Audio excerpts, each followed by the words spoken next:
what do we do next? What are the next steps?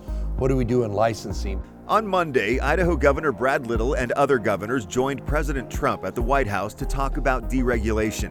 Trump had asked states to eliminate 2 rules for every new rule put on the books. In Little's first year as governor, Idaho has cut or simplified 75% of regulatory rules. Little says that eases a complicated and cumbersome burden on businesses. And that's why we've really simplified our rules process to where it's friendly not only to the small business but to the consumer.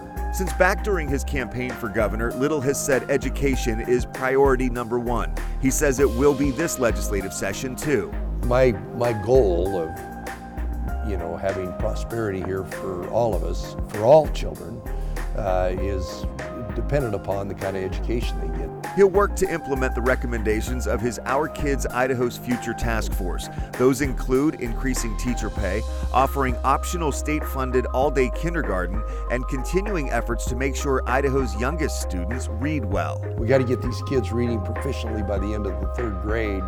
Everything else kind of tracks behind that, and we're making good progress in that direction right now. Health coverage for tens of thousands of Idahoans kicks in January 1st under voter-approved Medicaid expansion.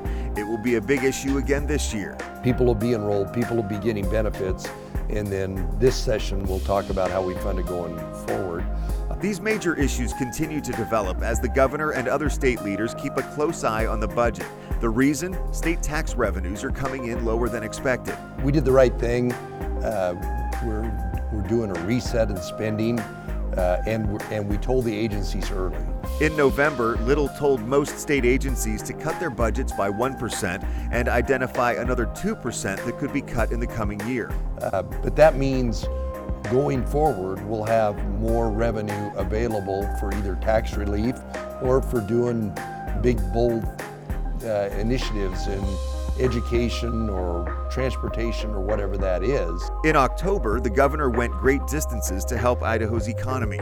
He led his first international trade mission as governor. He and a delegation of state leaders and business leaders went to Taiwan and Hong Kong.